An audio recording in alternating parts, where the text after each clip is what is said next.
You're listening to Live Free, Think Free, your home for uncensored news and underground music since 2011.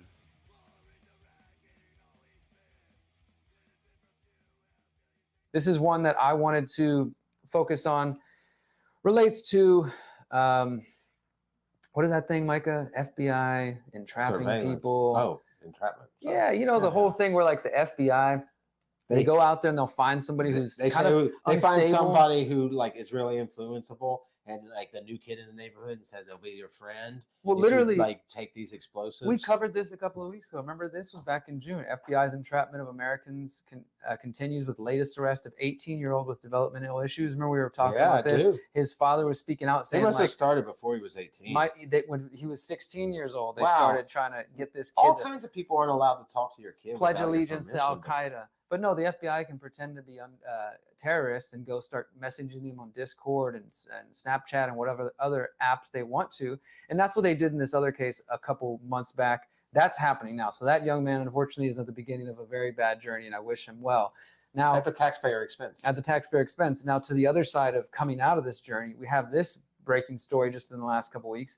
Judge orders release of 3 of the Newburgh 4 and accuses FBI of trolling for terrorists. Okay. Trolling? Men convicted in post 9/11 sting, post 9/11, this all started because of 9/11, were, quote, easily manipulated petty criminals caught up in overzealous FBI scheme, the judge says. So 3 men convicted again were given unduly harsh and unjust sentences, and the judge decried the role of the FBI in radicalizing them in a plot to blow up New York synagogues and shoot down National Guard planes. They were caught up let me go ahead and find this. They were caught up more than a decade ago. You probably at one point saw the news flash, hey, these are dangerous criminals, the war on terror is working, give us more money. We promise we caught some bad guys.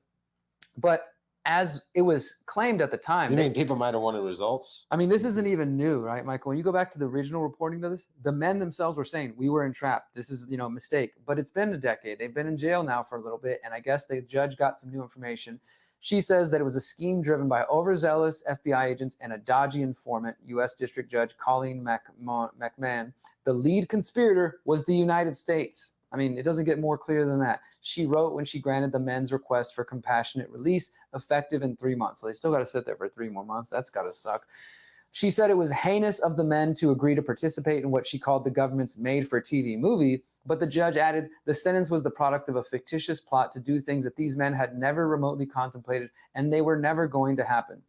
She exorciated the government for sending a villain of an informant to troll among the poorest and weakest of men for terrorists who might prove susceptible to an offer of much-needed cash in exchange for committing a faux crime, which is literally what they've done in every one of the other terrorist incidents.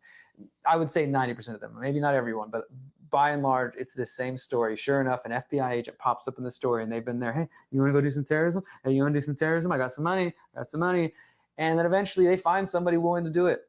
The judge said that there was concern for the men's health and her own qualms about the case. She cut the 25-year mandatory minimum sentences she imposed in 2011 to time served plus 90 days.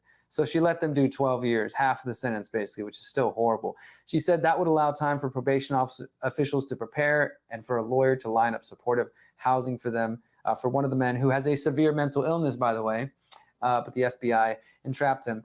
Some of the lawyers who were defending the men said, we are tremendously pleased that our clients are on the way home, even if it's 14 years too late. It continued, they were entrapped for their race, their religion, and working class backgrounds by a government looking to spread fear of Muslims and justify bloated budgets. Another lawyer said the prosecution should have never happened, but now at least the men will soon be out of prison. And the fourth man, who wasn't a part of this, is expected to complete his sentence in 2030. But they're saying his attorney is planning on seeking similar things, and I imagine that the judge will also give him similar things. But yeah, so when we're talking about FBI entrapment and saying, I wrote an article more than a decade ago saying, hey, is the FBI the greatest threat to Americans' individual, liberty and to privacy and everything? I think that there's an argument to be had. This isn't the ravings of just an anti-government conspiracy theorist. This is the ravings of a judge. What did she say, Micah? The leading conspirator was the United States government. I mean, that's incredible. Yeah, I think it's interesting. I'm going to dig deeper into this. I'm glad you brought it to us. I kind of was curious about it because, obviously it's messed up when the government or a government agent is the thing that leads you, you know, down some path you wouldn't go. And I was getting into it a little bit, and you moved on. It said officials portrayed the Chromite as a ringleader of a chilling plot among extremely violent men loyal to a Pakistani terrorist group. The government later decided not to present any evidence against foreign terrorist organizations at the trial. The court complaint described him as a man seething with anti-American and anti-Semitic sentiment and eager to translate those feelings into action. Prosecutors said the defendant spent months scouting targets and securing what they thought were explosives and a surface-to-air missile, aiming to shoot down planes at the Air National Guard base in Newburgh, New York, and blow up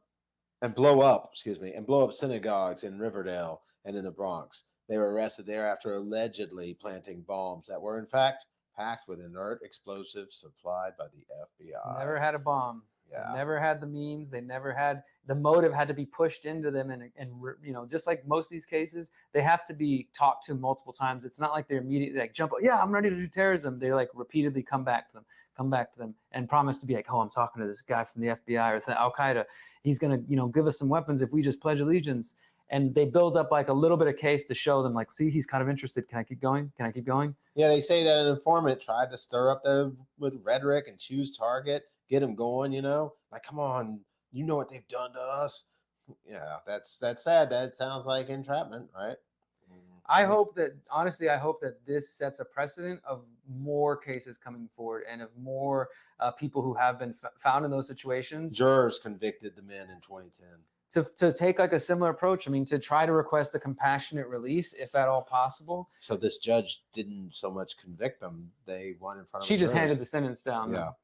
And, you know, I guess based on what obviously she has to do what the jury says. So the jury could have come to another position, but I'm guessing at the time the government didn't quite, you know, they didn't quite get the sticky story. thing. That's the thing about these entrapment things. They look and smell like a crime.